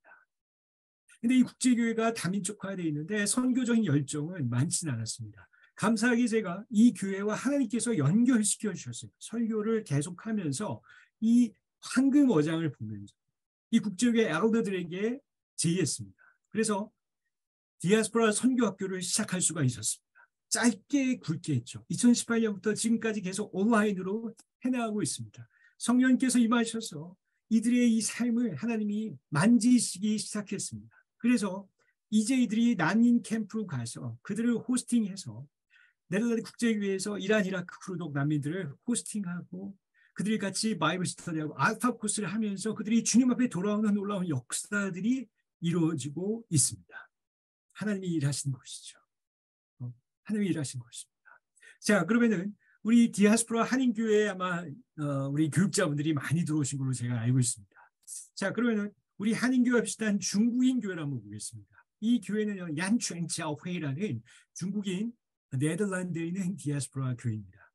1세 성인 공동체는요, 만다리너, 광동, 그리고 이 예배를 구사하죠. 하지만 2세, 애들은 2세입니다. 화랑어도 하고요, 만다리노도 하고, 영어, 독일어, 불어, 너무나 좋은 선교적 자원입니다. 이 교회에 연결이 됐죠. 감사하게 이 교회가 굵고 짧게 2주간 선교학교를 할 수 있는 문을 열어주셨습니다. 감사하게 하나님께서 성교님께서 미션의 하나님께서 그들의 마음을 움직이셨습니다. 그래서 이들이 시리아의 난민 사역을 위해서 요르단으로 단기 선교사를 팀을 파송하게 되어졌습니다. 너무 기뻤죠. 자, 보시죠. 이게 현대 선교입니다. 네덜란드 파송을 받은 한국인 선교사가 있습니다. 여기에 중국인 2세 디아스포라 교회가 있죠. 2세 청년 공동체가 있습니다. 이들이 요르단으로 단기 선교사를 파송해서 요르단에서 시리아 난민 사역을 하고 있습니다. 여러분 지금 몇 개의 문화가 인볼브 되어 있습니까? 최소한 5, 6개의 문화입니다. 어디가 선교지고 어디가 선구방이죠? 그런 거 없습니다. 이게 21세기 선교의 패러다임, current trend입니다. Mission from everywhere to everywhere, mission by everyone for everyone. 어디가 미션 필드냐고요? You don't have to ask me. 물으실 필요가 없습니다. 어디든지 선교지고 누가 선교사인지 모르겠습니다. 그렇죠? 이게 현대 선교의 트렌드입니다. 새 술은 새 부대에 담아야만 합니다. 자, 이렇게 실제 사례들을 보았습니다. 이제 마지막 결론에 도달하도록 하겠습니다. 여러분 제가 5분이 남았습니다. 정확하게 1시간에 끝내겠습니다. 결론입니다. 자, 북미와 유럽에서 지금 많은 분들 계시죠. 여러분 이것이 관광지입니까? 선교지입니까? Both. It's not either A or B. 그거는 either A or B가 아니죠. Both입니다. 관광지이자 선교지죠. 자, 유엔의 통계하면요. 디아스포라 이동하는 나라를 한번 보실까요? 그리고 또 유학생이 이동한 나라를 보시죠. 자, 프랑스, 영국, 독일에 굉장히 많은 디아스포라 난민들이 오고 있습니다. 유학생들 영국, 프랑스, 독일에 오고 있습니다. 넘버 1은 미국과 캐나다입니다. 또 미국과 캐나다입니다. 네, 북미와 유럽은 심각한 선교, Mission from everywhere to everywhere, by everyone for everyone. 정말 우리 교회들을, 한인 교회들을 파종시키는 정체성을 깨워주는 선교적 교회가 필요했습니다. 더 이상 파송에 붙잡혀 있는 어떤 파송의 고정관념에 사로잡혀 있는 선교적 교회의 패러다임 속에서 벗어날 필요가 있죠. 이들이 그냥 오지 않죠. 종교를 가지고 옵니다. 기독교, 이슬람이 넘버 1, 2죠. 제일 많이 옵니다. 제일 많이 옵니다. 이들을 통해 영적 전쟁이 벌어지고 있습니다. 네, 이제는 어느 곳이나 선교지입니다. 어느 곳이나 선교지예요. 그 말의 의미는 어느 교회나 다 선교적 교회가 된다는 의미죠. 즉, 그 교회 말의 의미는 우리 모든 성도들이 파종받은 선교적 정체성을 우리가 깨워줘야 된다는 사실이죠. 자, 그러면 디아스포라 출신 국가와 종교를 볼까요? 전 세계에 가장 많이 디아스포라를 나는 멕시코, 중국, 미국, 인도가 나옵니다. 넘버 7이 한국입니다. 730만 외교부 통계입니다. 그런데 이 중에 기독교인의 디아스포라들이 몇 명입니까? 자그마치 45%입니다. 하나님께서 한인 교회들을 전 세계에 흩으십니다. 파송이 아니라 파종으로 흩으십니다. 모든 열방을 축복하기 위한 선교적 디아스포라 공동체로 아브라함의 후손으로, 모라비안의 후손으로, 위그노의 후손으로, 안디옥교의 후손으로 흩으십니다.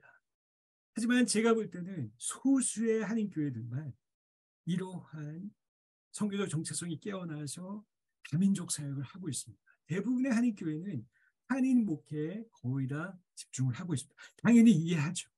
결코 우리가 비난할 수 없습니다.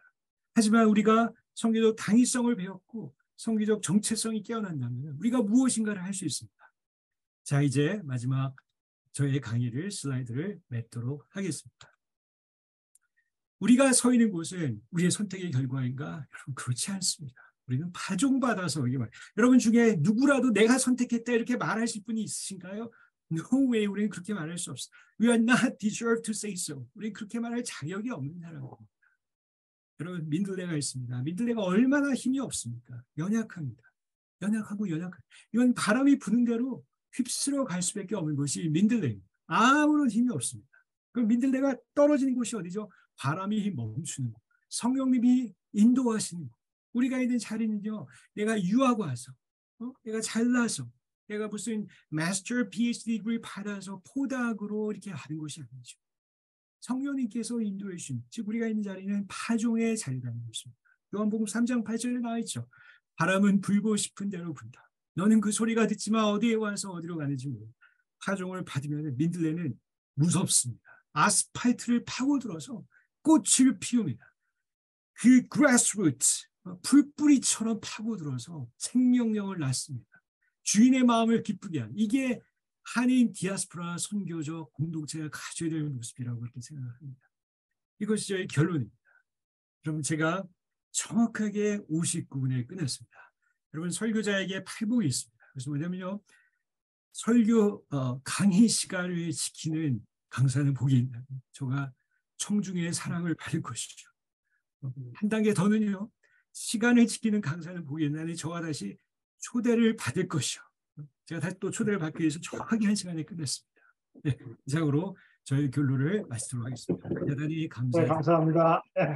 네, 감사합니다. 안성호 교수님, 아마 공학을 전공하신 그 전공이 잘 반영이 된 것 같습니다. 정확하게 강의를 구축해 주시고 시간을 정확하게 잘 지켜주셨습니다. 너무 감사하고 신구약을 넘나들면서 또한 자신의 경험과 체험과 여정을 통해서 디아스포라 선교학에 관한 하나님의 섭리와 경륜 그리고 지금 현재 일어나고 있는 일들을 아주 압축적으로 설명을 해주시는데 시간을 잘 지키셨기 때문에 네, 안 교수님 말씀 맞다나 한 번 더 모셔야 되겠다라고 하는 그런 생각이 들기도 합니다.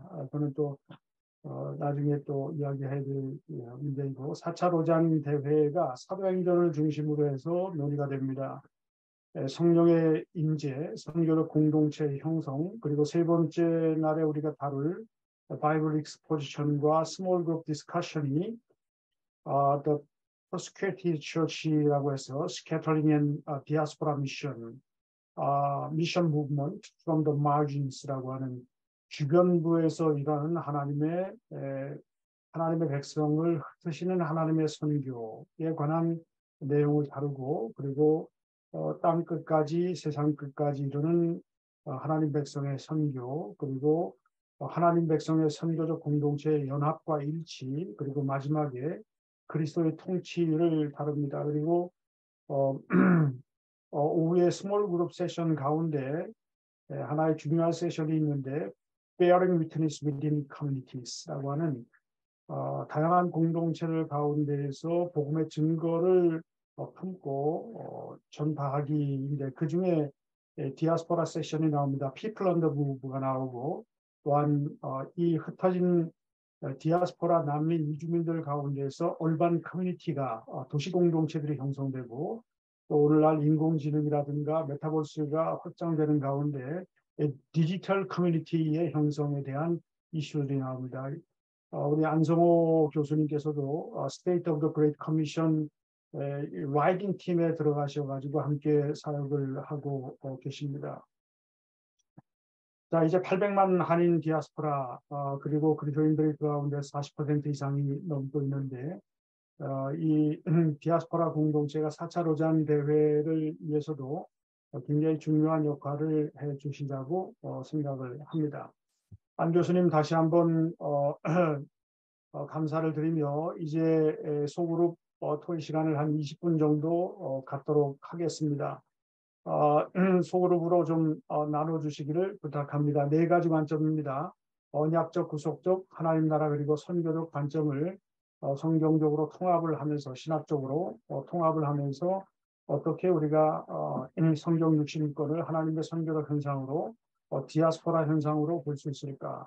또한 두 번째, 디아스포라 한인 공동체를 통해서 한인뿐 아니라 모든 열방을 축복하기 위해 보냄받은 파송받은 선교적 디아스포라 공동체 정체성을 회복하기 위해서 우리가 해야 될 일들이 무엇일까? 특별히 4차 로잔 대회를 가깝게 바라보면서 한국교회가 어떻게 우리 중심적인 한국 중심 단일 민족이라든가 단일 언어 중심적인 차원에서 벗어나서 열방을 향해 하나님의 백성 공동체로서 역할을 감당할 수 있을까를 함께 논의해 주시길 바랍니다.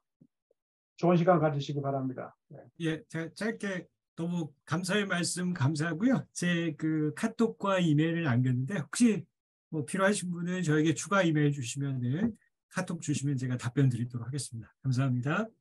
예. 네, 속으로 토의 안내문을 좀 올려주시겠습니까? 지금 토의 시간은 20분이고요. 네, 처음에 배치되자마자 인원 조정이 좀 들어갈 거기 때문에 잠시만 기다려주신 뒤에 시작하시면 되겠습니다. 자, 다들 들어오셨으면은 저희가 처음 참여하신 분들 가운데서 좀 소감을 몇 분에게 좀 듣도록 하겠습니다. 예, 혹시 이야기하시고 싶은 분들 있습니까? 예, 자기 소개해 주시고 이 강의를 들으신 느낌 이런 것들을 좀 한번 얘기해 주시죠.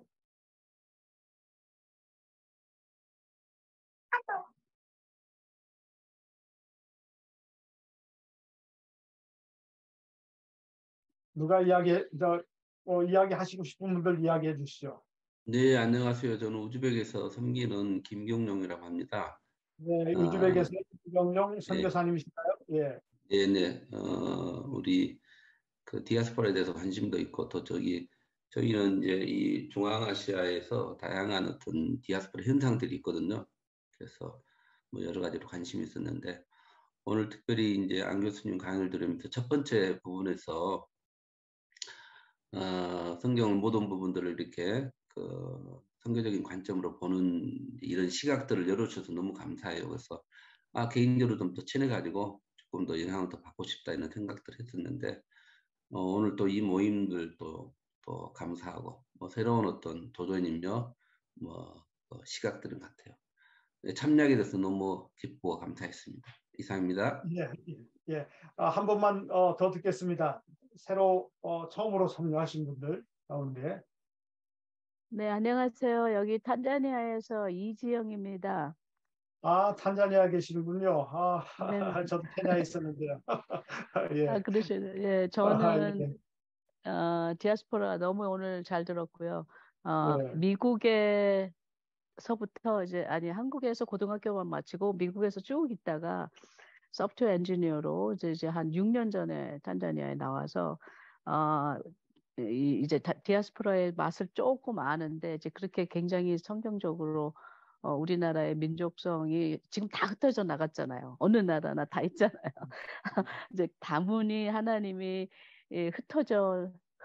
흩으신 파종을 하신 그런 민족의 우리의 그 기질을 잘 살려서 잘 연결을 하는 이런 이제 로전 모임이 되면 진짜 whole world, whole gospel 총체적 선교의 이제 기반이 되겠다. 그래서 오늘 아주 성경적, 역사적, 뭐 유비그 민족 얘기 저도 신학을 했지만 아주 너무 잘 들었습니다. 예, 감사합니다.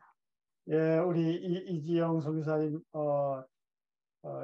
뭐 탄자니아 다레살람에 계신지 아니면 아루샤에 계신지 모르겠지만은 하여튼 계시는 곳에서 하나님의 선교를 위해서 크게 충성하시고 섬기시기를 바랍니다. 네, 저희는 아루샤에 있어요. 저도 아까 네. 얘기를 했는데 예, 아루샤에 계시는고요. 네, 누구십니까? 예. 제가 얘기를 베트남 선교사님이시군요. 예. 마이크가 꺼져가지고 다시 예, 말씀하시죠. 예. 저는 그 베트남 하노이에 있는 그 선교사인데요. 예. 뭐 우리 안 교수님 강의를 그 옛날에 신학 공부하면서 들은 적이 있어서 인연이 돼서 처음 들어왔는데 그 제목부터가 굉장히 은혜로웠고 또 현실적으로 저도 제 삶 자체를 돌아보니까 미국의 그 간지가 벌써 한 25년 이상이 넘어서 그 한국에 대한 그 정체성이 약간 흐려지는 상황 가운데서 디아스포라의 삶을 살아가고 있는 거가 한편으로는 위로가 됐고 또 하나님에 대한 어떤 그 선교적 열정이 다시 한번 또 회복되는 그런 중요한 기회가 됐던 것 같습니다. 특별히 책 한 권을 1시간 내에 정리해 주셔서 크게 감동이 되었습니다. 예, 선교사님 감사드립니다. 우리 안 교수님 강의가 어떤 의미에서 성경적이고 역사적이고 그리고 현재 실천적인 그러한 관점에서 다 포괄적으로 아주 총체적으로 해주셨는데 한 학기 동안 들어야 될 강의를 아주 초고도로 압축해가지고 들은 말씀해 주신 거라고 생각을 합니다. 우리 안 교수님 세 분의 선교사님들입니다. 세 분의 해외에서 한 분은 우즈벡이라고 말씀하셨나요? 우즈벡이고 한 분은 또 탄자니아, 한 분은 베트남에서 소감을 말씀해 주셨는데 우리 안 교수님 좀 리스폰스 좀 해주시죠. 예, 너무 이렇게 또 나눠주셔서 감사하고요. 저는 이제 지금 이제 티칭 사역을 주로 하고 있는데, 이렇게 선교사님들을 뵈면은, 이렇게 같이 대화하는 게 너무 좋고요. 선교사님들의 사역을 더 이렇게 잘 도와드리고 싶은 마음이 많이 있고요. 왜 그 골프를 보면, 그 잭 니콜라우스나 그 우승을 차지하는 아주 유명한 슈퍼스타적인 골프 선수들이 있잖아요. 저는 골프는 하나도 모르지만, 근데 그 티칭 프로라는 그 전문 코치들 있지 않습니까? 근데 전문 코치가 선수들보다 잘 치는 건 아니죠. 근데 옆에서 지켜보면서 자세를 좀 이렇게 바꾸고 스윙을 좀 이렇게 하면은 잘할 수 있지 않은가처럼 이런 책들이나 제가 하는 티칭이나 또 논문 지도를 통해서 선교사님들이 하시는 사역들이 이런 걸 이렇게 좀 하시면 좋지 않겠습니까? 라고 잘게 도와드려서 그걸 통해서 기쁨을 얻으신다는 제가 너무 기쁠 것 같습니다. 이렇게 잘 나누셔서 감사합니다. 네, 이상입니다. 예, 감사드립니다. 자, 한 분만 더 혹시 질문 있으신 분들 이야기해 주시면 좋을 것 같습니다. 질문 있으신 분들 질문해 주시죠.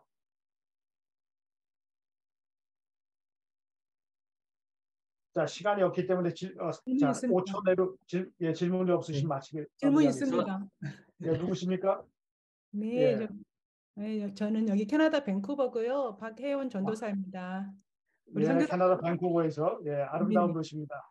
네, 우리 선교사님이 또 초대조사 참여했는데요. 평소에 저는 이제 디아스포라의 선교에 대해서 공감하고 저 또한 이렇게 시리아 난민들 섬겨 오고 있었는데 질문은 우리 안 선교사님이 이제 한인 디아스포라 한인 교회 다니면서 청년들 교회 가면서 이러한 지금 오늘의 대화 비슷하게 일깨우는 것을 많이 하고 다니셨을 건데 저도 이 밴쿠버에 있으면서 한인 교회를 볼 때 상당한 많은 부분은 답답함을 좀 느꼈거든요. 그래서 우리 선교사님은 다니시면서 우리 한인 교회를 다니면서 어떻게 느꼈고 반응은 어땠나, 또 앞으로의 기대라든가 희망 같은 걸 또 발견하셨는지 좀 궁금하네요. 예. 말씀해 주시죠. 예. 네네네. 너무 좋은 질문이시고요. 저의 고민과 저의 애환을 이렇게 잘 터치해 주셔서 강의 때 다 얘기 못했던 것들을 잠깐이라도 나눌 수 있도록 해주셔서 감사합니다. 박현 전도사님 정말 말씀하신 게 너무 공감이 되고요. 이 사람은 어떤 커뮤니케이션 할 때 받아들일 수 있는 그 분량이 있다고 생각합니다. 그게 뭐 제가 잘난 거고 그 사람이 못난 이런 건 전혀 아니고요. 어떤 메시지라는 것이 받아들일 준비가 돼 있을 때 들어가면 되잖아요. 그렇기 때문에 한인 디아스포라 교회들이 보편적으로 다민족 사역을 엄두를 못 내시는 것이 자연스러운 현상이라는 먼저 전이해를 갖고 있어서 제가 할 수 있는 거는 그분들과 잘 컨택해서 그분들이 받아들일 수 있는 조그만 분량이라도 전해드리는 것이 제가 해야 되는. 또 구체적으로 말씀드리면은 어떤 메시지의 초대나 이런 게 있을 때 저는 한 번도 마태복음 28장 가지고 설교를 해본 적이 없는 것 같아요. 대신에 그분들과 디아스포라 삶이 공감될 수 있는 뭐 라합의 이야기라든지 루시 이야기라든지 이렇게 해서 그분들의 공감을 이끌어낼 수 있는 그런 공감대가 있는 메시지로 처음에 접근을 하게 되는 것 같아요. 그리고 나서 그분들의 마음의 문이 열리고 또 시간을 잘 지켜서 또 초대해 주시면은 두 번째, 세 번째는 조금 더 들을 수 있는 메시지를 전해드리고 그분들이 좀 더 열리면은 혹시 한 2주 정도만 한번 세미나를 해보시면 어떨까요? 제를 드리면은 또 그렇게 받아들이시더라고요. 그렇게 되면은 점점 눈사람처럼 불어나면서 그분들 안에 교회 안에 어떤 액션이 일어나는 것을 보았거든요. 근데 처음부터 그분들이 뭐 말씀을 초대했는데 마태복음 28장으로 선교해야 된다 이러면은 다음부터 안 부르시더라고요. 그래서 오히려 그분들이 잘 이해하고 공감될 수 있는 디아스포라의 성경의 이야기들을 가지고 같이 나누는 것이 처음의 시작이자 좋은 시작점이 아닌가 그렇게 생각합니다. 이렇게 말씀. 예. 저희 한국로잔위원회 4차 로잔대 준비위원회에서 소식지 2호를 지금 채팅방에 공유를 합니다. 들어가서 보시기를 바라고 또 1호 소식지도 함께 공유해 주시면은 계속해서 4차 로잔 대회가 어떻게 준비되어 가고 있는가에 대해서 업데이트 소식을 여러분들이 들으실 수가 있을 것입니다. 자, 시간이 거의 다 됐기 때문에 오늘은 300여 명 정도가 신청을 했는데 한 170명 정도가 들어오셨고 지금 남아있는 분들은 한 75명 정도가 남아 계십니다. 이 토요일 아침 주일을 준비하는 많은 목회자들과 또한 성도님들이, 선교사님들이 참여하셨는데 바쁘신 가운데서도 참여해 주셔서 너무 감사를 드리고 우리 한국로잔위원회 의장이신 이재현 목사님을 대신하여 여러분들에게 감사의 말씀을 드립니다. 지금 이 시간에는 기도 제목을 놓고 YLGN 운영팀 우리 장원성 목사님께서 기도회를 한 5분 정도 인도해 주시고 마무리 기도하심으로 마치도록 하겠습니다. 네, 기도회 전에 다들 가능하시면 음속을 해제해 주시고 한 목소리로 서로가 서로의 기도를 듣도록 음속어 해제 부탁드리도록 하겠습니다. 먼저 첫 번째 기도 제목 가지고 기도하겠습니다. 한국교회 그리고 한인교회가 흩어져 있는 사람들을 향한 하나님의 사랑을 실천하기 위해서 디아스포라 이방인을 사랑하고 환대를 실천하며 우정을 나누며 가정으로 초청하고 돕고 섬기라는 성경의 명령들을 순종하게 하시고 더 나아가 디아스포라 공동체 사역으로 부름받은 사람들을 훈련하고 자원을 제공하며 비욘드 디아스포라로 세워나가며 쓰임받게 해주기를 사모하는 마음으로 우리 시간 다 같이 한 목소리로 기도하겠습니다. 하나님 감사합니다.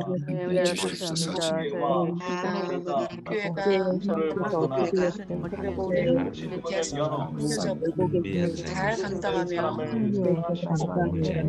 기도하며 나가길 원합니다. 힘의 사랑을 실천하고 를 통하여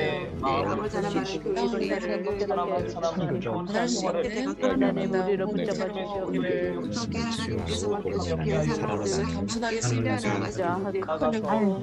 엎지기를 원하고 하나님 신규 현역과 다시 방향을 연대를 눌러주고 아버지 하나님 은혜를 하나님 인도하여 주시옵소서. 특별히 하나님 아버지 인도네시아 하나님 우리 주시옵소서. 꼭 사명을 성주의 역사를 주신 자를 주신하며 땅 가운데 아버지 하나님 성경의 특정으로 우리가 빛을 발견하고 나아갈 수 있도록 주시옵소서. 힘을 더하여 주시옵시며 하나님께 성령 통하여 이르시는 하나님의 복음을 것을 아버지 우리가 바라보는 자가 주시옵소서. 주시기를 원합니다. 신론으로 보는 것이 아니라 신의 유익만을 위해서 행동하는 게 아니라 깨닫게 하시고 하나님 아버지 우리가 하나님 주신 아버지의 은혜를 감사합니다. 역사하시고 사랑이 증거되어지는 주님께서 주시는 것이 있어서 예수님의 이름으로 예수님의 이름으로 이렇게 드릴 수 있도록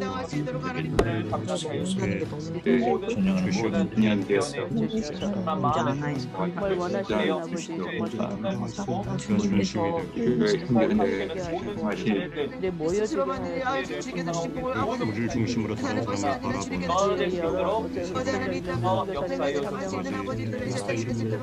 성경의 위기를 돌파하고